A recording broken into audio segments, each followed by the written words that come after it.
నిలబడి ప్రభు సన్నిధిలో దేవుని పరిశుద్ధ లేఖన భాగాలను ధ్యానం చేసుకుందాం.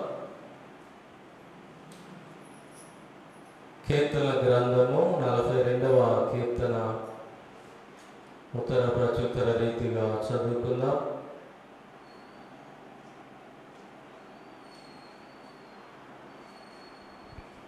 జాన్ వెగ్జిన్ చదువుతాడు.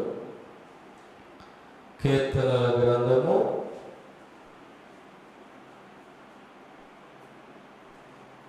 42వ కీర్తన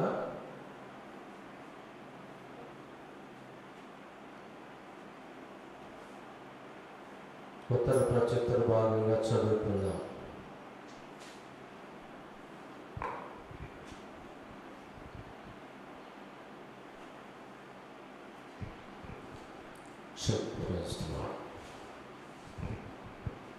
కీర్తనల గ్రంథం 42వ కీర్తన ఉత్తర ప్రత్యుత్తర రీతిగా చదువుకున్నాం.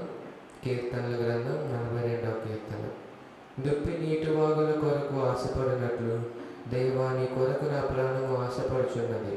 నా ప్రాణము దేవుని కొరకు తృష్ణగొనుచున్నది, జీవము గల దేవుని కొరకు తృష్ణగొనుచున్నది. దేవుని సన్నిధికి నేను ఎప్పుడు వచ్చేదను, ఆయన సన్నిధిని నేను ఎప్పుడు కనబడేదను.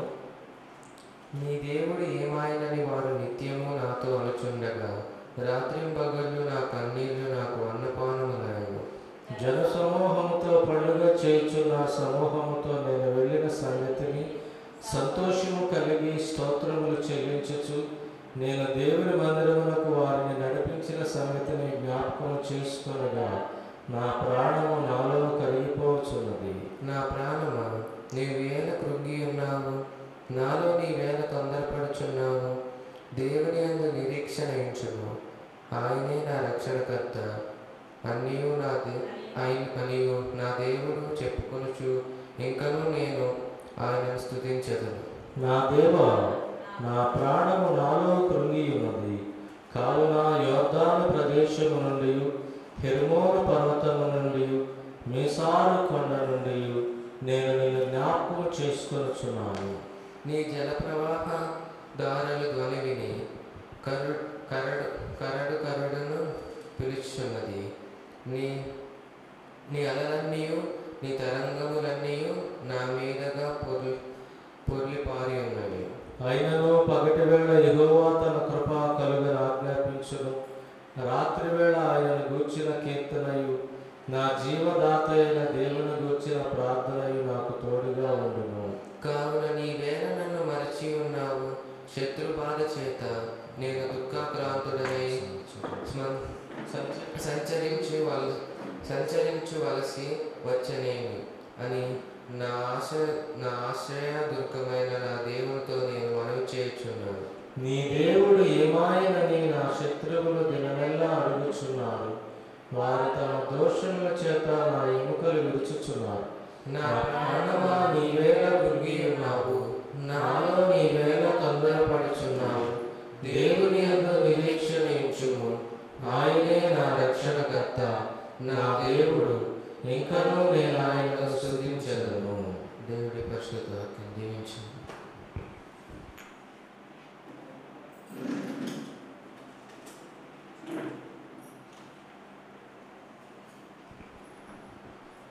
ప్రార్థన చేసుకొని దేవుని వాక్యాన్ని ధ్యానం చేసుకుందాము. మహాపరిశుద్ధుడు అయిన తండ్రి, మిక్కిలి కృప కలిగిన దేవ, సర్వోన్నతుడా, సర్వోపకారి, మీ పరిశుద్ధ నామానికి వందనాలు, స్తోత్రాలు, కృతజ్ఞతాస్తుతి చెల్లించుచున్నాం. ప్రభువా, గొప్ప దేవ, మీకు వందనాలు. ఆయన గతించిన కాలమంతా మీరు ఎక్కడ చాటున మమ్మల్ని కాచి కాపాడి భద్రపరిచిన మీ ప్రేమకై స్తోత్రాలు చెల్లిస్తున్నాము. నాయన 42వ కీర్తన, కౌరవ కుమారుల కీర్తన ధ్యానం చేయటకు బలపరచండి. మీ వాక్యము ద్వారా ఈ వాక్యాన్ని వినే ప్రతి ఒక్కరిని బహుగా దీవించి ఆశీర్వదించండి, ఆదరించండి. ప్రభువా, గొప్ప కార్యాలు వారి జీవితంలో జరిగించండి. నెమ్మది సమాధానం విసరింపచేయండి. మీ పక్షముగా నేను నిలబడుచుండగా మీ ఆత్మతో నన్ను నింపండి. మహిమ ఘనత ప్రభావాలు మీకే చెల్లిస్తూ యేసయ్య పరిశుద్ధ నామములో మనవులని వేడుకొంచున్నాం తండ్రి, ఆమేన్. క్రీస్తునందు ప్రియమైన దేవుని బిడ్డలారా, మన ప్రియ ప్రభువును రక్షకుడైన యేసయ్య నామములో అందరికీ వందనాలు, శుభాలు తెలియపరుస్తున్నాం. అందరూ బాగున్నారమ్మా? సంతోషంగా ఉన్నారా? మరి యొక్క దినము దేవుని పరిశుద్ధ సన్నిధిలో చేరి ఆయనను ఆరాధించేటువంటి భాగ్యాన్ని దేవుడు మనకి ఇచ్చి ఉన్నాడు. మరి 42వ కీర్తన మనము ఉత్తర ప్రత్యుత్తర రీతిగా చదువుకున్నాము.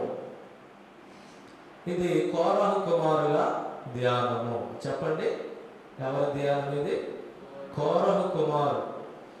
ఈ కోరహు కుమారులు ఎవరంటే, దేవుని మందిరము దగ్గర దేవుని ఆరాధించడానికి ఏర్పాటు చేయబడినటువంటి గాయక బృందంలోని ఒక సభ్యుడు. దేవుని సన్నిధిలో పాటలు పాడే వారిని, వాయిద్యాలు వాయించే వారిని దావీదు ఏర్పాటు చేశాడు. మరి అలాంటి బృందంలో ఒక సభ్యులుగా వీరు ఉన్నారు. ఈ యొక్క కోరాహు గురించి దినవృత్తాంతాల గ్రంథము మొదటి గ్రంథం 6వ అధ్యాయము 33-37 వచనాల్లో అక్కడ దేవుని పరిశుద్ధ ప్రత్యక్షపు గుడారము దగ్గర దేవుని ఆరాధించేవారుగా మనము చూస్తాం. 33లో మనం చూస్తే, ఈ ప్రకారము తమ కుమారులతో కలిసి కనిపెట్టుచున్న వారెవరనగా కహతీయుల కుమారులలో గాయకుడగు హేమాను, ఇతడు సమూయేలు కుమారుడగు యోవేలునకు పుట్టినవాడు. ఇతడు సమూయేలు మనవడు అన్నమాట, హేమాన్. అలాగే 37లో మనం చూస్తే, జఫన్యా తాహాతునకు పుట్టెను, తాహాతు అస్సీరునకు పుట్టెను, అస్సీరు ఎబ్యాసాపుకు పుట్టెను, ఎబ్యాసాపు కోరహుకు పుట్టెను. కోరహు కుమారుడు ఎవరంటే ఎబ్యాసాపు. ఈ కోరహు కుమారులు రచించినటువంటి కీర్తన ఇది. ఇతను ఎక్కడుంటాడు? దేవుని మందిరం దగ్గర ఉండాలి. ఇతనికి బాధలు, కష్టాలు వచ్చినాయి. ఒకవేళ అనారోగ్యం వచ్చి దేవుని సన్నిధికి రాలేకపోతున్నాడేమో, ఒకవేళ వెళ్ళవలసిన పరిస్థితులు తన యొక్క జీవితంలో లేవేమో. అయితే దానిని బట్టి అతడు దుబ్బి నీటి వాగుల కొరకు ఆశపడినట్లు, దేవా నీ కొరకు నా ప్రాణము ఆశగొనుచు తృష్ణగొనుచున్నది అన్నాడు. ఆశపడుచున్నది నా ప్రాణము దేవుని కొరకు తృష్ణగొనుచున్నది, జీవము గల దేవుని కొరకు తృష్ణగొనుచున్నది. దేవుని సన్నిధికి నేను ఎప్పుడు వచ్చేదను, ఆయన సన్నిధిని నేను ఎప్పుడు కనబడేదను. దుప్పి నీటి వాగుల కొరకు ఆశపడుతుంది అంటాడు. ఎక్కడున్నాయి నీళ్ళు? ఎంత దూరంలో ఉన్నా దాహం తీర్చుకోవడానికి ఎంత దూరమైనా సరే వెళ్ళి అక్కడికి వెళ్ళి నీళ్లు త్రాగి తను సేద తీర్చుకుంటుంది. అలా నీళ్లు త్రాగకపోతే ఆ దుప్పికి ప్రాణాపాయం ఉంటుంది అన్నమాట. దుప్పి నీళ్లు త్రాగకపోతే, ఆకలి ఆ నీళ్లు త్రాగకపోతేనంట అది ఒక రకమైన స్మెల్, దాని యొక్క స్మెల్ చాలా దూరము వ్యాపించి క్రూరమైన జంతువులు వెళ్ళి దాన్ని వేటాడి పట్టుకొని తినేస్తాయి. నీళ్లు త్రాగినప్పుడు ఆ యొక్క వాసన దానిలో నుంచి పోతుంది. అంటే నీళ్లు త్రాగటం, దానికి దాహం తీరటం కొరకు, రెండవది తన ప్రాణము కాపాడబడటానికి. అలాగే దేవుని సన్నిధికి వచ్చే ప్రతి వ్యక్తి కూడా దేవుని వాక్యం అనే దప్పిక తీర్చుకుంటాడు. అలాగే తన ప్రాణానికి తెప్పరిల్లు అనేది కూడా జరుగుతుంది. ఆయన వాక్యము విన్నప్పుడు మనకెంతో నెమ్మది, సమాధానం అనేటువంటిది కలుగుతుంది. యోవేలు అంటున్నాడు, యోవేలు ప్రవక్త 1వ అధ్యాయము 20వ వచనంలో, మరి బీడులైపోయినట్టు పంటలు లేక పండినటువంటి పంటలన్నీ కూడా పాడైపోయి బీడులైపోయాయని ప్రవచిస్తూ ఉన్నాడు. 1వ అధ్యాయం 20లో, నదులు ఎండిపోవుటయు అగ్ని చేత మేత స్థలములు కాలిపోవుటయు చూచి పశువులు నీకు మొరపెట్టుచున్నాయి. దుప్పి ఒకవేళ నీళ్లు లేకపోతే అవి పశువులు కూడా దేవునికి మొరపెడతాయండి, అయ్యా మాకు దాహం అయిపోతుంది, మాకు దప్పిక తీర్చబడాలి అని అవి మొరపెడతా ఉన్నాయటండి. దేవునికి స్తోత్రం. వాటి భాష మనకు తెలియదు, కానీ కొన్నిసార్లు మనం వాటిని కొంత అర్థం చేసుకోగలము, కానీ దేవునికి తెలుసు, ఎందుకంటే ఆ భాష వాటికి పెట్టింది దేవుడు. అలాగే అవి ఎంతగా ఆశపడి ప్రార్థన చేస్తున్నాయో, మరి ఇతను ఏదైనా వ్యాధిలో ఉండి రాలేని పరిస్థితుల్లోనే రాశాడు, ఒకవేళ బాధతో ఉండి రాశాడు, ఒకవేళ వెళ్ళలేనంతగా అతనిని కృంగదీయబడిన బాధలేయో ఉన్నాయేమో తన యొక్క జీవితంలో. కానీ ఆయన ఏం కోరుకుంటున్నాడంటే, ఎంత ప్రాణం బాగలేకపోయినా, ఎంత అననుకూల పరిస్థితులు అతను కలిగి ఉన్నా కూడా నేను మాత్రం దేవుని సన్నిధికి వెళ్ళాలి. అతని దాహం ఏంటంటే దేవుని కొరకు దాహం కలిగి ఉండటం. నా ప్రాణము దేవుని కొరకు తృష్ణ కొనుచున్నది. తృష్ణ అంటే దాహం అన్నమాట. దేవుని మరి జీవము గల దేవుని కొరకు దప్పిక కలుగుతున్నది అంటున్నాడు. ఏమంటే దేవుని దగ్గరికి రావటానికి అలాంటి ఆశ మీకుందా? అలాంటి కోరిక ఉందా? అలాంటి ఆతృత మీరు కలిగి ఉన్నారా? కోరహు కుమారులు కలిగి ఉన్నారు. దేవునికి స్తోత్రం. నేను దేవుని మందిరానికి వెళ్ళాలి, దేవుని సన్నిధిని నేను చూడాలి, దేవుని అనుభవించాలి. దేవునికి స్తోత్రం.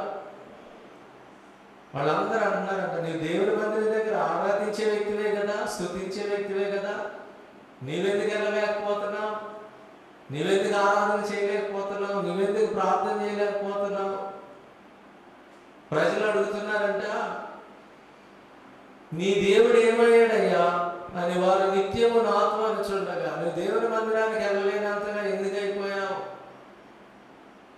అని అడుగుతూ ఉంటుండగా, రాత్రింబగళ్ళు నా కన్నీళ్లు నాకు అన్నపానములయ్యను.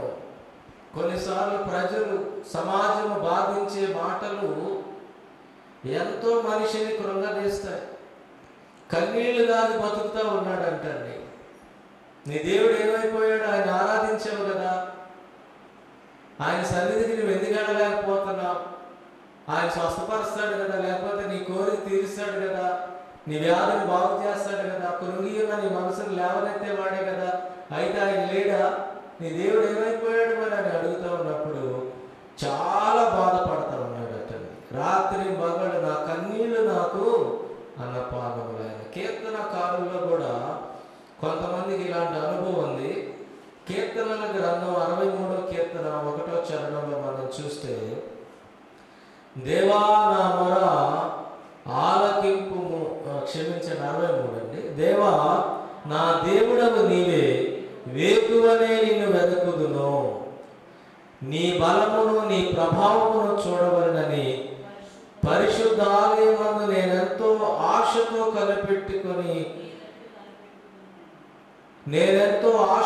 నీ తట్టు కనిపెట్టి ఉన్నాను. నీళ్లు లేక ఎండి ఉన్న దేశమందు నా ప్రాణము నీ కొరకు తృష్ణగొనుచున్నది. నీ మీద ఆశ చేత నిన్ను చూడవలనని నా శరీరము కృషించుచున్నది. దేవునికి స్తోత్రం. దేవుని నమ్మిన వాళ్ళు, దేవుని రక్షకునిగా అంగీకరించిన వాళ్ళు ఆయనను ఆరాధించకుండా రాకుండా ఉండలేరండి. నిజంగా అలాంటి ఆశ కలిగిన వాళ్ళు ఆయన సన్నిధికి రాకుండా ఉండలేరు. ఎంత కష్టతరమైన పరిస్థితులైనా నేను నా దేవుని మందిరానికి వెళ్ళాలి, ఆయన ఆరాధించాలి, ఆయనను మహిమపరచాలి. దేవునికి స్తోత్రం.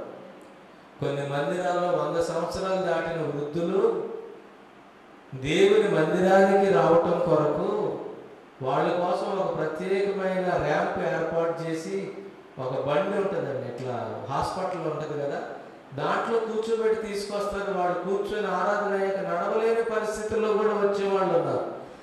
దేవుడు ఆరోగ్యం ఇచ్చి, అవకాశాలు ఇచ్చి, ఎన్నో అవసరాలు తీర్చినా కూడా ఈరోజు దేవుని సన్నిధికి రాలేని వారు ఉన్నారు. అయితే కోరహు కుమారుల యొక్క దైవ ధ్యానం ద్వారా, ఈ కీర్తన ద్వారా దేవుడు మనతో మాట్లాడుతున్నాడు. దేవుని సన్నిధి పట్ల ఇలాంటి ఆశ కోరహు కుమారులకు ఉంది, మరి దావీదుకు కూడా ఉంది. దేవునికి స్తోత్రం. దయచేసి యోహాను సువార్త 7వ అధ్యాయము 37వ వచనాన్ని దయచేసి చదవండి. యోహాను సువార్త 7:37 ఒకసారి చదవండి. ఆ పండుగలో మహాదినమైన అంత్యదినమున యేసు నిలిచి ఎవడైనను దప్పికొనిన ఎడల నా యొద్దకు వచ్చి దప్పి తీర్చుకొనవలెను. ఎవరైనా దప్పికైతే, దప్పికంటే ఏంటండి, మంచినీళ్ళు అయిపోయినప్పుడు ఏం చేయలేం మనం, తాగపోతే చనిపోతారు కూడా. కాబట్టి దప్పికంటే ఏంటి? నీ యొక్క జీవితంలో తృప్తి, సమాధానము, శాంతి, నెమ్మది, నీ యొక్క మనసుకైన గాయములన్నీ నెమ్మది పొందటానికి, నీ యొక్క సమస్యలన్నీ పరిష్కరించబడటానికి నీవు మేలు పొందుకోవాలి. అంతేకాదు దేవునిలో దాహము తీర్చబడాలంటే దేవుని దగ్గరికి రావాలి. ఆయన ఆశగల ప్రాణాన్ని తృప్తిపరిచే దేవుడు. ఇక్కడికి వచ్చినప్పుడు నీ ఆశను తీరుస్తాడు ఆయన, నిన్ను బలపరుస్తాడు, నీ ఆత్మకు బలాన్ని ఇస్తాడు. హల్లెలూయా. ఆత్మ బలంగా ఉంటే ఏమవుతుందండి? శరీర క్రియలను జయించగలుగుతాం మనం.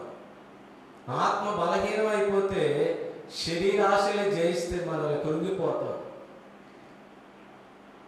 మన యొక్క బలము వీగిపోతుంది, ప్రజల్లో మనకు శక్తి ఉండదు. ఆత్మ బలం కావాలి, ప్రభు దగ్గరకు రావాలి. యేసయ్య ఏమన్నాడంటే మత్తయి సువార్త 11:28లో ప్రయాసపడి భారము మోసుకొనుచున్న సమస్త జనులారా నా యొద్దకు రండి, నేను మీకు విశ్రాంతిని కలుగు చేస్తాను. నేను సాత్వికుడైన దీన మనసు గలవాడను గనుక నా కాడి మీ మీద ఎత్తుకొని నా యొద్ద నేర్చుకునడి, అప్పుడు మీ ప్రాణములకు విశ్రాంతి కలుగునని వాగ్దానం ఇస్తున్నాడు. ఇక్కడికి వచ్చి నేర్చుకున్నప్పుడు మన జీవితాల్లో కలిగేది ఏంటంటే మన ప్రాణములకు విశ్రాంతి కలుగుతుంది. హల్లెలూయా. బయట మనం విసిగిపోతాం, సొక్కిపోతాం, అలసిపోతాం, పరిస్థితులన్నిటిని బట్టి మానసికంగా కృంగిపోతాం. మనుషుల యొక్క మోసాలు, దగ్గ, ప్రతి విధమైనటువంటి అవమానాలు, అవహేళనలు, గాయపరిచే మాటలు, హృదయము విదారకమైన పరిస్థితులు ఎన్నో మనం భరిస్తాం. అయితే ప్రభు సన్నిధికి మనం వచ్చిన వెంటనే మన జీవితాల్లో జరిగేది ఏంటంటే దేవుని సమాధానం మనకు తోడుగా వస్తుంది. మన యొక్క దప్పికంతా కూడా దేవుడు తీరుస్తాడండి. దేవునికి స్తోత్రం. దయచేసి మరి కీర్తనలో గ్రంథంలోనే 84:2లో కూడా కోరహ కుమారులు అది మందిరం దగ్గరికి వెళ్ళాలి అని ఆశ కలిగినటువంటి కీర్తన. అది కూడా 84వ కీర్తనలో 2వ యెహోవా మందిరావరణములను చూడవలెనని నా ప్రాణము ఎంతో ఆశపడుచున్నది, అది సొమ్మసిల్లుచున్నది. జీవము గల దేవుని దర్శించుటకు నా హృదయమును నా శరీరమును ఆనందముతో కేకలు వేచును. ఇలాంటి ఆశ ఎప్పుడైతే ఉంటుందో దేవుని మందిరానికి మనం ఖచ్చితంగా తొందరపాటుగా వచ్చేస్తాం. ఎందుకని? లోపల అలాంటి ఆశ ఉండాలండి మనకి. ఏంటి చెప్పండి? లోపల దేవుని ఆరాధించాలి, దేవుని మందిరాన్ని చూడాలి, ఆవరణం చూడకుండా నేను ఉండలేను అనే ఆశ మనలో ఉన్నట్లయితే మనం ఆటోమేటిక్గా వచ్చేస్తాం. దేవునికి స్తోత్రం. దేవుని బిడ్డలారా చూడండి, మరి చిన్ననాటి నుంచి భక్తి విశ్వాసాలు పిల్లలు పెంచేటువంటి తల్లిదండ్రులు ఒక్క ఆదివారము కూడా దేవుని పరిశుద్ధ సన్నిధికి మానకుండా జాగ్రత్త పడతారు. దయచేసి యోహాను సువార్త 3వ అధ్యాయము 10వ వచనాన్ని కూడా మనం చూస్తే, యోహాను సువార్త 3వ అధ్యాయం 10వ వచనంలో మనం చూస్తే, యేసు ఇట్లనెను, నీవు ఇశ్రాయేలులకు బోధకుడవై ఉండి వీటిని ఎరుగవా. ఎందుకంటున్నాడు ప్రభు సన్నిధికి వచ్చే వ్యక్తి, ఆయనను ప్రకటించే వ్యక్తి ఏం కలిగి ఉండాలి? నూతన జన్మ అనుభవాన్ని కలిగి ఉండాలి. కొన్నిసార్లు దేవుని ప్రకటించే వారికి కూడా దాని యొక్క ప్రాధాన్యత తెలియకపోవచ్చు, దాన్ని ఎరగకుండా వారు బోధించేవారుగా ఉండొచ్చు. కనుక ప్రభు అడుగుతున్నాడు అతన్ని, నీకు తెలియదా? ఇశ్రాయేలు బోధకుడుగా ఉన్నావు కదా, అంటే దేవుని మందిరానికి రావాలనేటువంటి ఆశ ఉండాలి దేవుని బిడ్డలారా. మరి 45 దినాలు ఉపవాస కూడికలు జరిగాయి. మన శుక్రవారం అయింది. నేను శనివారం అంతా కూడా మరి పనులు చూసుకొని మరి మీటింగ్స్, సోమవారం, మంగళవారం, బుధవారం మీటింగ్స్ కొరకు పనులు చూసుకొని, మళ్ళీ రాత్రి చిన్న పని చూసుకొని పాంప్లెట్లు ఇచ్చి మళ్ళీ ఉదయకాలమే లేచి సిద్ధపడి మళ్ళీ 8:30 కల్లా మరి ప్రిపేర్ అయిపోయి మందిరానికి వచ్చి పరిచర్య జరిగించి, ఈ పరిచర్య అయిన తర్వాత మోడల్ కాలనీకి వెళ్ళి సాయంకాలం రంబాడి తరలికి వెళ్ళి రేపు పొద్దున మీటింగ్ కొరకైన పనులు చూసుకొని, ఇదంతా కూడా ఆశ ఉంటేనే చేయగలమండి. దేవునికి స్తోత్రం. దేవుని పట్ల ఆశ లేకుండా మనం ఏమీ చేయలేము. ప్రభు సన్నిధికి రావటానికి ఆశ కావాలి మనకి. 84వ కీర్తన 7లో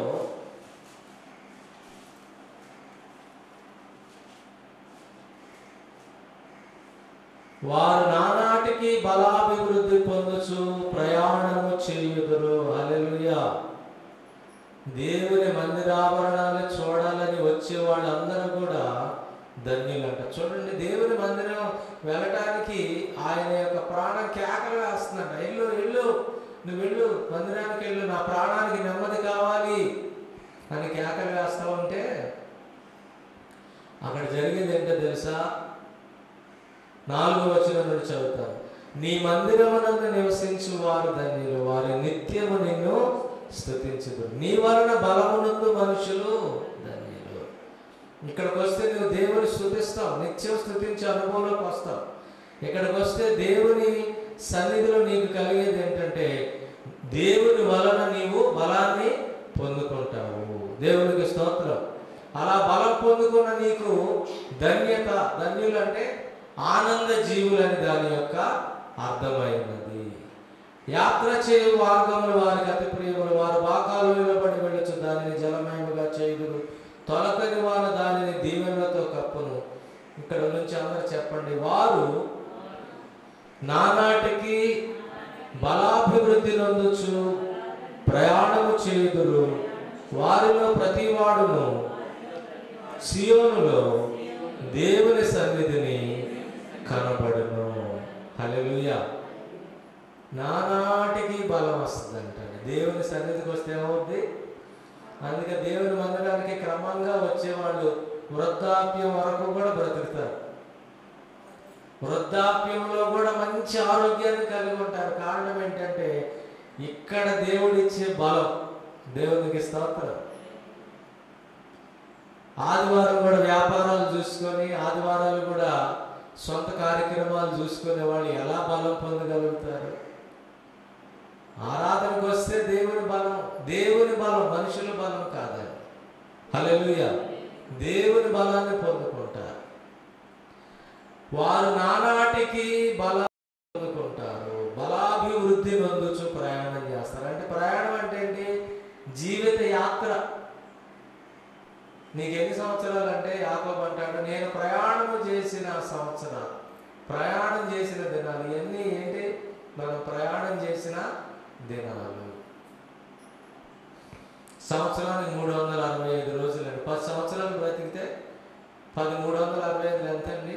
ఉచ్చవతి శస్త్రి గారు 3650. 20 సంవత్సరాలు బ్రతికాం, మళ్ళీ ఒక 650 అంటే 7200, 7300, 40 సంవత్సరాలు, 14600 సంవత్సరాలు దినాలు. 40 సంవత్సరాలు బ్రతికాడంటే 14600 దినాలు ప్రయాణం చేశాడు. దేవునికి స్తోత్రం. అంటే ఇలా ప్రయాణము చేసేటువంటి బలము దేవుడిచ్చి నడిపిస్తాడు దేవుని సన్నిధికి రావటం వల్ల. వారు నానాటికి బలాభివృద్ధి నొందుచు అంటే ప్రజెంట్ కంటిన్యూస్ టెన్స్, ఇప్పుడు కూడా అది జరిగించబడే ఒక విషయం. దేవునికి స్తోత్రం. అందుకే ప్రార్థనా మందిరానికి రావాలి, ప్రభు సన్నిధికి రావాలి. వాళ్ళు అలాగే బలాన్ని పొందుకొని మనకు చెప్తున్నారు. ఇప్పుడు మనం కూడా పొందుకోవాలి. దేవునికి స్తోత్రం. చాలామంది అనుకుంటారు, ఏముందిలే ఒక ఆదివారం మానేస్తే. నువ్వు కోల్పోయేది ఏంటంటే బలాన్ని కోల్పోతావు. కొంతమంది చెప్తూ ఉంటారు, పోయిన వారం అసలు ఆరాధనకి వెళ్ళలేదండి, ఎన్నో అసలు అంతా కూడా శోధన, చికాకండి, ఇబ్బంది అండి, అన్నీ చుట్టుకున్నాయండి అని చెప్తూ ఉంటారు. అంటే వాటిని జయించేటువంటి శక్తి ఉండదన్నమాట. అందుకే ప్రభు సన్నిధికి రావాలి. వారిలో ప్రతివాడు సియోనులో దేవుని సన్నిధిని కనబడను. బలమున్న వ్యక్తులు దేవుని సన్నిధికి వచ్చి కనబడుతూ ఉంటారు. హల్లెలూయా. ఆ బలము నీకు దయచేయాలని దేవుడు ఆశించి నీకు ఆసక్తినిచ్చి నడిపించాడు. వచ్చిన నేను వృధాగా పంపడు, కానీ ఆయన నువ్వు యాత్ర చేయు మార్గాల్లో నీ యొక్క బ్రతుకు దినాల్లో నీవు ముందుకు నడిపించబడటానికి బలాన్ని ఇచ్చి ఆయన నిన్ను నడిపించడానికి ఆశపడతా ఉన్నాడు. దేవునికి స్తోత్రం. నిర్గమకాండము 23వ అధ్యాయం 17వ వచనంలో ఏమని రాయబడి ఉందంటే, పురుషులు ఖచ్చితంగా 3 సార్లు మరి దేవుని సన్నిధికి రావాలి. 23:17 అండి నిర్గమకాండం.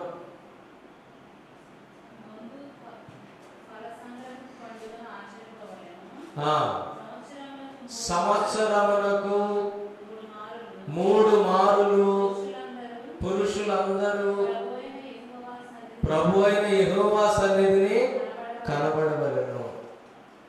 చాలా మంది బ్రదర్స్ కనపడుతుంటారు బయట. వాళ్ళు చెప్పారు, తమ్ముడు నువ్వు ప్రేయర్కి వెళ్తున్నావు అంటే, ఆ క్రిస్మస్కి వెళ్తుంటానన్న అప్పుడప్పుడు, లేకపోతే న్యూ ఇయర్కి వెళ్ళి కానికిచ్చి వచ్చాననే, ఆ 1వ తారీఖు వెళ్ళి అంటూ మళ్ళీ ప్రార్థనకి లేదు. క్రిస్మస్కి వెళ్ళాడు, వాళ్ళ ఇంటికి వెళ్ళాడు, కానీ అక్కడ ప్రార్థనకి వెళ్ళాం. మళ్ళీ వెళ్ళటం ఎందుకోసం వెళ్ళాడు? క్రిస్మస్ అంటే ఏంటి? క్రీస్తుని ఆరాధించటమే. క్రిస్మస్ అంటే యేసే పుట్టాడని అర్థం కాదు. అక్కడ ఆయన పుట్టడానికి ఆయన ఎప్పటి నుంచో ఆది అందు ఉన్న దేవుడు ఆయన. ఆయనకు బిగినింగ్ లేదు. మన కోసం శరీరాన్ని ధరించి కనపడ్డాడు అంతే. కొంతమంది గొడవ పెడతా ఉంటారు, మా తాత కట్టించింది అంటే వాళ్ళ తాతయ్య తర్వాత వాళ్ళ నాన్నగారు ఈడు కూడా వెళ్ళలేదన్నమాట. కానీ ఏం చెప్తాడు, మీ తాతయ్య భక్తి ఏది, మీ నాన్నలో ఉన్న భక్తి ఏది నీలో? నీవు రా దేవుని సన్నిధికి. 3 సార్లు వాళ్ళు ఖచ్చితంగా కనపడాలి. ఒకవేళ కోరహు ఆ పండుగకి వెళ్ళలేక బాధపడుతూ రాస్తాడేమో, ఒకవేళ దేవుని సన్నిధిలోకి వెళ్ళలేనంత అనారోగ్యంతో ఉండి కూడా, లేదా మానసికంగా కురింగిపోయి ఏ పరిస్థితి అయితే ఉందో కానీ మొత్తానికి వెళ్ళలేకపోయాడు. ప్రజలందరూ అంటున్నారు, నువ్వు అక్కడ ఆరాధించేవాడు కదా, నీ దేవుడు ఏమైపోయాడు? ఆయన నీకు ఆరోగ్యం ఇవ్వలేదా? అయ్యా నేను ఆరోగ్యం పొందుకోవాలంటే, బలం పొందుకొని నిన్ను ఆరాధించాలంటే నీ సన్నిధికి వెళ్ళాలి, అక్కడే నాకు బలం కలుగుద్ది. దేవునికి స్తోత్రం. కనుక నేను వెళ్ళలేకపోతున్నాను జన సమూహంతో. 4వ వచనం.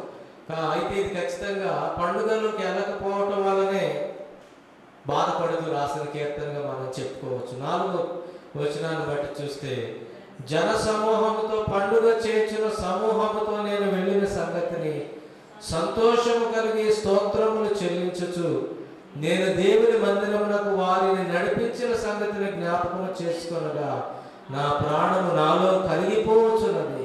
ఒకప్పుడు ఏం చేశాడంట, పండుగ చేసుకోవడానికి 3 సార్లు వెళ్ళాడు, 3 సార్లు కనపడ్డాడు. ఆ పండుగకి వెళ్ళాలి, ఇప్పుడు వెళ్ళలేకపోతున్నాడు. యెరూషలేము వెళ్ళాలి, నడిచి వెళ్ళాలి ఆ రోజుల్లో. అలాంటి ఆరోగ్యం లేదు ఇప్పుడు ఆయనకి. అంటే నడవలేని పరిస్థితుల్లో కూడా నేను వెళ్ళలేకపోతున్నాననే బాధతో రాశాడు కీర్తన. దేవుడు మంచి ఆరోగ్యం ఇచ్చాడు, ఆహారం ఇచ్చాడు, అవసరాలు తీర్చాడు. రావటానికి అవకాశాన్ని ఇచ్చినా కూడా రాకపోవటం ఎంత కృతజ్ఞతాహీనత. అయితే ఈ ఉదయకాలం ప్రభు మనతో మాట్లాడుతున్నాడు. అయ్యో నేను ఆ పండుగ దినానికి కోరహు ఏం చేశాడు, కోరహు కుమారులు ఏం చేశారంట, దాన్ని జ్ఞాపకం చేసుకొని సంతోషం కలిగి నీ స్తోత్రాలు చెల్లించాను కదా నాయన. నేను దేవుని మందిరమునకు వారిని నడిపించిన సంగతిని జ్ఞాపకం చేసుకోనుగా, నేను ఒక్కడనే కాకుండా చాలా మందిని మందిరానికి తీసుకెళ్ళిపోయాను కదా. అవన్నీ గుర్తు చేసుకుంటే ఆయన ప్రాణం కరిగిపోతుందంట. అయ్యో నేను ఇప్పుడు ఎందుకు వెళ్ళలేకపోతున్నాను, ఎంతో మందిని తీసుకెళ్ళేవాడిని కదా. అలాంటి శక్తి నాకు ఇప్పుడు లేదే అని బాధపడతా ఉన్నాడు. 62వ కీర్తన 8వ చరణం.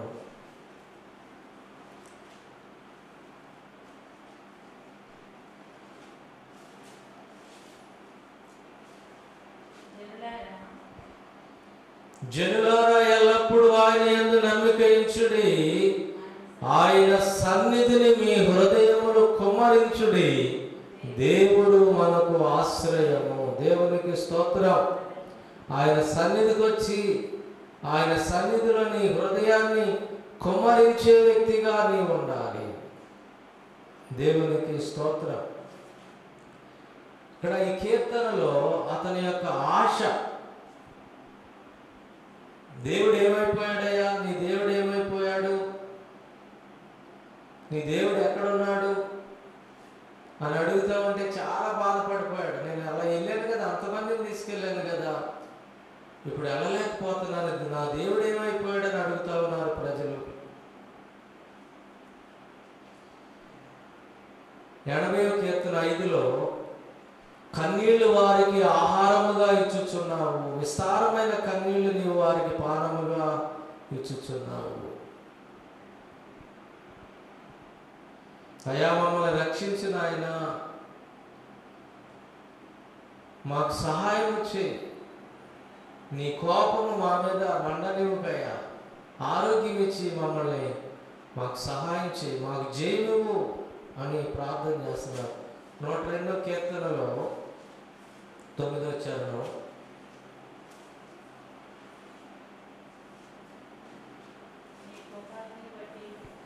నీ కోపాగ్నిని బట్టి నీ ఆగ్రహమును బట్టి బూడిదను ఆహారముగా భుజించుచున్నాను అంటున్నాడు దావీదు. దేవుని యొక్క కోపము దావీదు మీదకి వచ్చినప్పుడు ఆ కోపాగ్నిని బట్టి, ఆ కోపాన్ని తను భరించలేక, దేవుని బిడ్డలారా, అయ్యో నా మీద ఎంతగా ఎందుకు కోపడ్డావు ప్రభువా నాయన, నేను భరించలేకపోతున్నాను, బూడిదను ఆహారముగా పూజిస్తున్నాను. కొన్నిసార్లు చేసిన తప్పిదాలను బట్టి అనుమతించబడతాయి. మనుషుడు ఏది విత్తునో ఆ పంటనే పోయింది. విత్తటం అంటే ఎంత విత్తుతామమ్మా? నిన్న నేను తోటలో ఉండగా ధ్యానం చేస్తున్నాను. మనుషుడు ఏది విత్తునో ఆ పంటనే కోయినని మాట నాకు గుర్తు చేశాడు దేవుడు. విత్తటం అంటే నువ్వు చెడు విత్తితే ఒక విత్తనమే విత్తుతున్నావు అనుకుంటున్నావు, ఒక చెడ్డ పని అనుకుంటున్నావు, ఒక దుష్కార్యమే అనుకుంటున్నావు, ఒక పాపమే అనుకుంటున్నావు. కానీ అది చూడండి, ఒక మానికెడు గింజలు నారుమడిగా చల్లి అది ఎంత విత్తుతారండి? ఎకరాల్లో విత్తుతారు. అది చిన్న పాపమైనా గొప్ప ఫలితాన్ని, పాప ఫలితం అనేది గొప్పగా ఉంటుంది. అది అందుకే నువ్వు మంచిని విత్తే వ్యక్తిగా ఉండాలి. స్తోత్రం. మంచి అయినా అలాగే వస్తుంది పంట. దేవునికి స్తోత్రం. చెడైన ఏది విత్తునో ఆ పంటనే. జీవమును విత్తువాడు అక్షయమును పంటను కోసుకుంటాడు. పాపము ఇప్పుడు చేసినా కూడా దాని మొలకకి స్టార్ట్ అయి పెరుగుతూనే ఉంటుంది కదా. అందుకే పాపము చేయటకు భయపడాలి మనము. ఏది విత్తుతున్నామో ఆ పంటను కోసే ఒక దినం ఉన్నది కనుక అది ఎప్పుడు వస్తుందో ఆ చేతిని మనం వేరు చేయలేము. అందువలన మనల్ని మనము భద్రపరుచుకున్న వ్యక్తులుగా మనం ఉండాలి. దేవునికి స్తోత్రం. దావీదు అంటే భక్తుడు కన్నీళ్లు దాగి బతుకుతున్నాడంట, బూడిదలో మూతి పెట్టుకొని ఉన్నాడంట, ఏడుస్తున్నాడు. అయ్యో ప్రభువా, నా పాప దోషాన్ని బట్టి ఇటు శిక్ష నాకు కలిగింది, నాకు సహాయం చేయి. నీ జీవితంలో కలిగే ప్రతి అవమానాన్ని తీర్చగలిగిన దేవుడు ఆయన. కోరాహు, నేను దేవుని మందిరానికి ఎందుకు వెళ్ళలేకపోతున్నాను అని ఏడుస్తూ రోధిస్తూ ఉన్నాడు. ప్రజలు అంటున్నారు, ఈయనేం గుర్తు చేసుకున్నాడని నేను ఎంతోమందిని మందిరానికి తీసుకెళ్ళే కదా అనుకున్నాను. ప్రజలు అంటున్నారు, నీ దేవుడు ఏమైపోయాడా? ఒకవేళ ఉంటే నీకేంటి పరిస్థితులు? నువ్వు ఎందుకు వెళ్ళలేకపోతున్నావు? కీర్తన గ్రంథంలో చాలాసార్లు అలా అన్నారు. 115వ కీర్తన 2వ చరణంలో కూడా మనం చూస్తే, వారి దేవుడేడని అన్ని జనులు ఎందుకు చెప్పుకుందరు? చూడండి, ఇదిగో మా దేవుడు, ఇదిగో దేవుడి దగ్గరికి వెళ్తున్నాం, ఏడు దేవుడు అంటే అదిగో అక్కడ ఉన్నాడు, ఆ గుళ్ళో ఉన్నాడు అని చూపిస్తారు. కానీ మన దేవుడు ఎక్కడున్నాడంట? మా దేవుడు ఆకాశమందున్నాడు, తనకి ఇష్టం వచ్చినట్లుగా సమస్తం తన కోరుకున్న విధంగా చేస్తున్నాడు. వారి విగ్రహములు వెండి బంగారం, అవి మనుషుల చేతి పనులు, వాటికి నోరుండి పలుకవు, కనులుండి చూడవు, చెవులుండి వినవు, ముక్కులుండి వాసన చూడవు, చేతులుండి ముట్టుకొనవు, పాదములుండి నడవవు, గొంతుకతో మాట్లాడవు. వాటిని చేయువారును వాటి యందు నమ్మకరించు వారందరూ వాటి వంటి వారై ఉన్నారు. ఇశ్రాయేలీయులారా, యెహోవాను నమ్ముకొనుడి, ఆయన వారికి సహాయము, వారికి కేడము. అహరోను వంశస్థులారా, యెహోవాను నమ్ముకొనుడి, ఆయన వారికి సహాయము, వారికి కేడము. యెహోవా యందు భయభక్తులు గలవారులారా, యెహోవా యందు నమ్మకరించుడి, ఆయన వారికి సహాయము, వారికి కేడము. అయ్యా, నీ మమ్మల్ని మర్చిపోలేదు అని దేవుని ఆరాధిస్తా ఉన్నారు. ఈరోజు దేవుని బిడ్డలారా, దేవుని సన్నిధి పట్ల నీకు ఆశ ఉందా? అమ్మ, ఆశ ఉందండి మీ అందరికీ? ప్రభు సన్నిధికి రావడానికి ఆశ ఉంటుందా? ఆశ ఉందా? ఉందా లేదా చెప్పండి నోటితో. ఉందమ్మా? ఎందుకు రావాలి మనకి? నీ వలన బలమునందు మనుషులు వారు నానాటికి బలాభివృద్ధి పొందొచ్చు, ప్రయాణం చేస్తారని చెప్తున్నాడు 84వ కీర్తనలో. దేవుని బలం కావాలి మనకు, దేవుని శక్తి కావాలి ఈ లోకములో. హల్లెలూయా! ప్రభు మనతో మాట్లాడుతున్నాడు. కీర్తన గ్రంథం 79:10.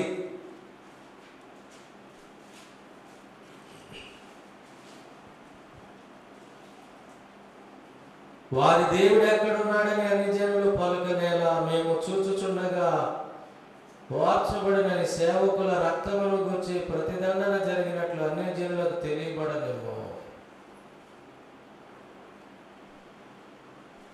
అన్ని జనులు అంటున్నారంటే దేవుని తెలియని ప్రజలు, మీ దేవుడేడయ్యా? ఏంటి బాధలు?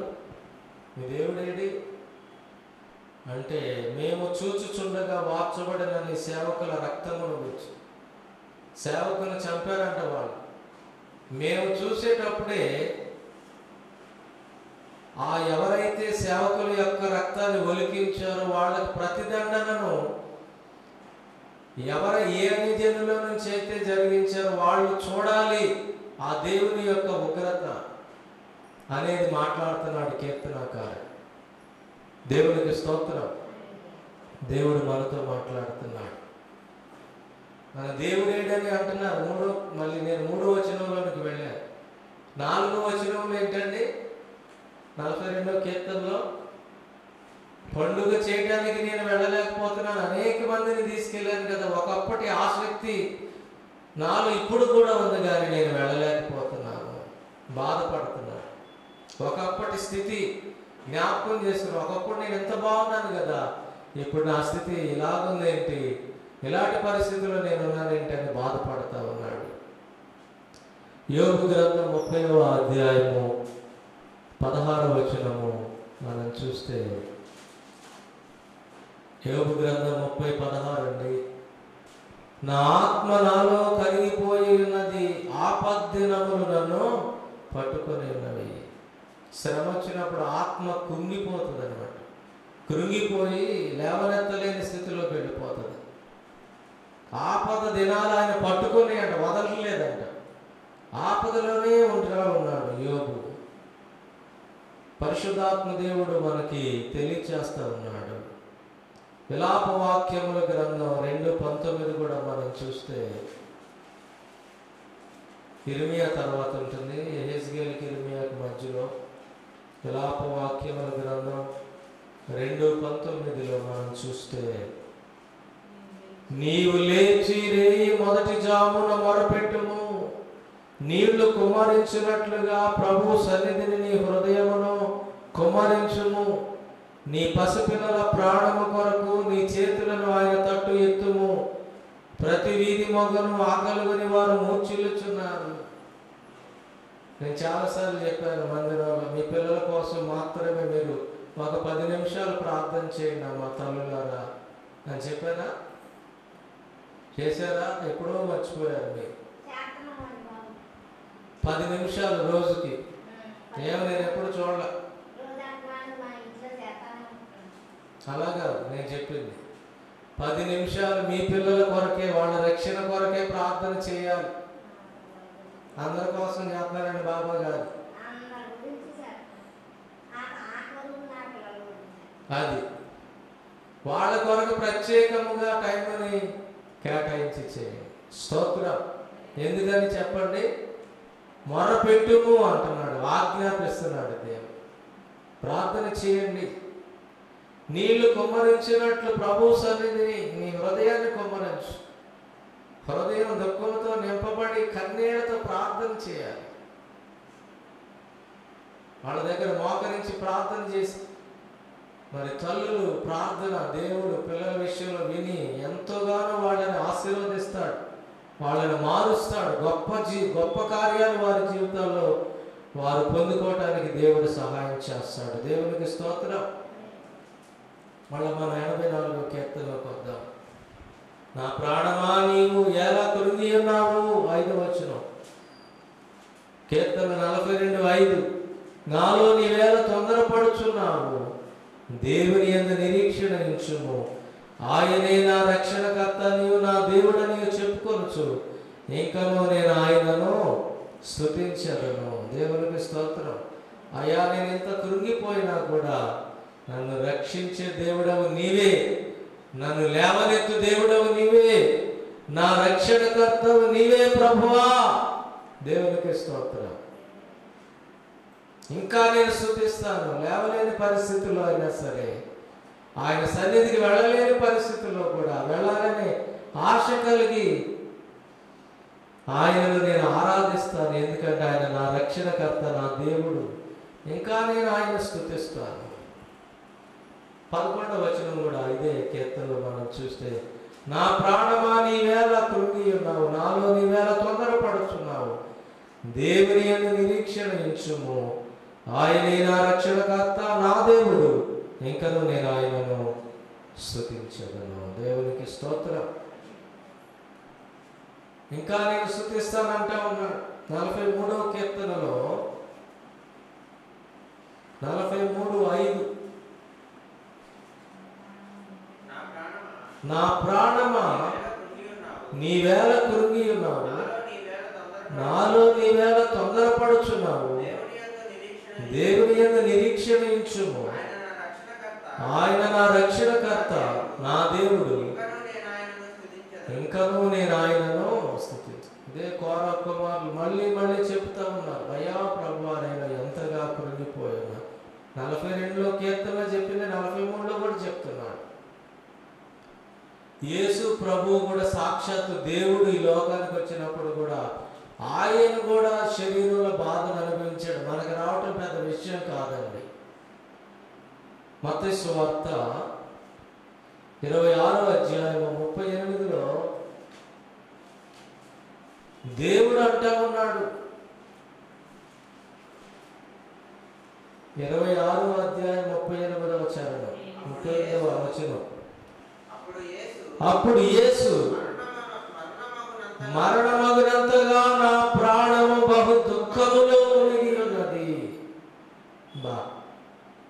శిలువ మరణానికి ముందు యేసు ప్రభు వారి యొక్క అనుభవం ఇది. మనం కృంగిపోవటమే ఒక విషయం కాదండి. మరణమగునంతగా నా ప్రాణం, ఆ దుఃఖంతోనే చనిపోయేంత స్థితి ప్రభు యొక్క శరీరంలో ఆయన కలిగి ఉన్నాడు. దేవుడు శరీరంలోకి వచ్చినప్పుడు మీరు ఇక్కడ నిలిచి నాతో కూడా మెలకువబడని చెప్పి ప్రార్థన చేయండి నా కోసం అని కోరాడు. మన జీవితంలో ఏదో కష్టం బాధ వచ్చేసరికి ఏదో అయిపోతుందని మనం బాధపడాల్సిన అవసరం లేదు, కానీ ప్రభు వైపు మనం చూడాలి. యోహాను సువార్త 12:27.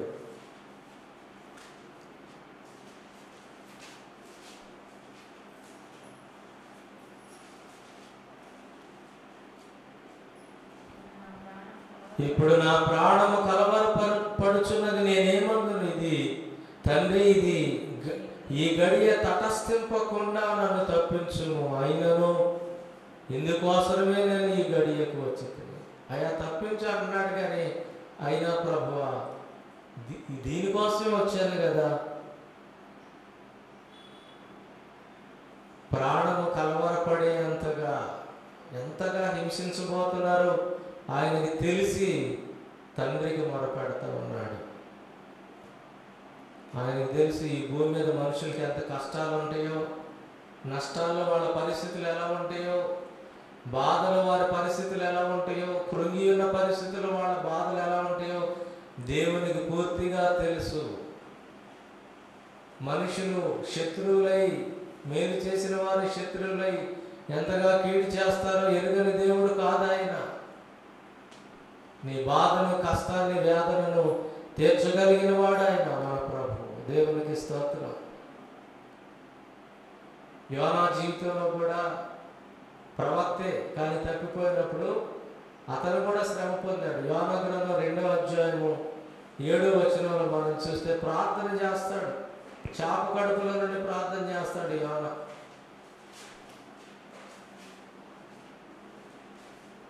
ఉపదేయ గ్రంథం తర్వాత ఉంటుంది, కోపములో నుండి నా ప్రాణము నాలో మూర్ఛిల్లగా నేను యెహోవాను జ్ఞాపకం చేసుకుంటుని నీ పరిశుద్ధ ఆలయములోనికి నీ వద్దకు నా మనవి వచ్చాను. ప్రార్థన చేశాడంట. శ్రమలో ప్రార్థన చేస్తే వెంటనే విని జవాబిచ్చే దేవుడు ఆయన. ఈరోజు నువ్వు ఎట్టి శ్రమలో ఉన్నా, ఇరుకులో ఉన్నా, ఇబ్బందులో ఉన్నా నీకు సహాయం చేసి నిన్ను బలపరిచేవాడు దేవుడు. దేవునికి స్తోత్రం. దేవుని పిల్లలారా, దేవుడు మనతో మాట్లాడుతూ ఉన్నాడు. ఇంకా నేను ఆయన్నే స్తుతిస్తా, ఆయన నా రక్షణ శైలం అంటున్నాడు. నేను ముగిస్తున్నాను, టైం సరిపోదు మొత్తం మనం ధ్యానం చేయడానికి.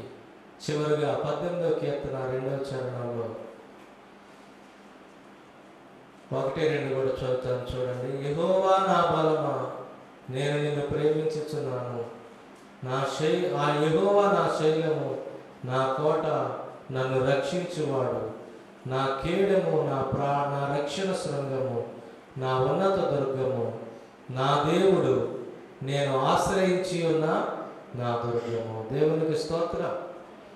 దేవుడు మనతో మాట్లాడుతూ ఉన్నాడు. కోరహు కుమారుల యొక్క అనుభవం ఏంటంటే, నేను దేవుని సన్నిధికి వెళ్ళి బలాన్ని పొందాలి. వెళ్ళలేని పరిస్థితుల్లో చేసిన ప్రార్థన. ఒకవేళ నీ జీవితంలో నీ పనులు చేసుకోలేనంత పరిస్థితులు, కష్టాలు, శ్రమలు, ఇరుకులు, ఇబ్బందులు ఉంటే దేవుని సన్నిధికి వచ్చి బలాన్ని పొందు. ఈరోజు నువ్వు దేవుని సన్నిధికి వచ్చావంటే ఖచ్చితంగా ఆయన నిన్ను బలంతో నింపుతాడు, నీకు శక్తిని ఇస్తాడు, వాటిని జయించే ధైర్యాన్ని ఇస్తాడు, ఆపదల నుండి తప్పిస్తాడు. నువ్వు ప్రార్థన చేస్తే నీ పాపమంతటిని క్షమించి శుద్ధీకరించి నీ మీదకి వచ్చే శిక్షను కూడా ఆయన తప్పించే దేవుడు కనుక ప్రార్థన చేసి కోరాహు వలె నిన్ను నీవు బలపరుచుకొని ఆయన సన్నిధిలో, ఆయన మార్గంలో నడిపించబడటానికి పరిశుద్ధాత్మ దేవుడు తన యొక్క సహాయము మనకు దయచేయునుగాక. నేను ప్రార్థన చేసుకుందాం. ప్రేమగల తండ్రి, విన్న వాక్యాన్ని బట్టి మీకు స్తోత్రాలు. 42వ కీర్తన ద్వారా మాతో మాట్లాడావు నాయన. మీ సన్నిధిని విడిచి మేము దూరములు వెళ్లకుండా ప్రభు, మీ సన్నిధిలోని బలం ఉంది. నీవే రక్షణకర్తవు, బలమునిచ్చే దేవుడు అని మిమ్మల్ని ఆరాధించటం, కృంగిన సమయాల్లో కూడా మిమ్మల్ని జ్ఞాపకం చేసుకుని బలాన్ని పొందుకొని ఆదరణ, నెమ్మది, ఆశీర్వాదం పొందుకోవడానికి సహాయం చేయండి. ఈ వాక్యమైన ప్రతి ఒక్కరిని దీవించి ఆశీర్వదించండి. మీ కృపకు అప్పగిస్తూ యేసు నామములో అడుగుచున్నాము తండ్రి, ఆమేన్. అందరికీ వందనాలండి. God bless you.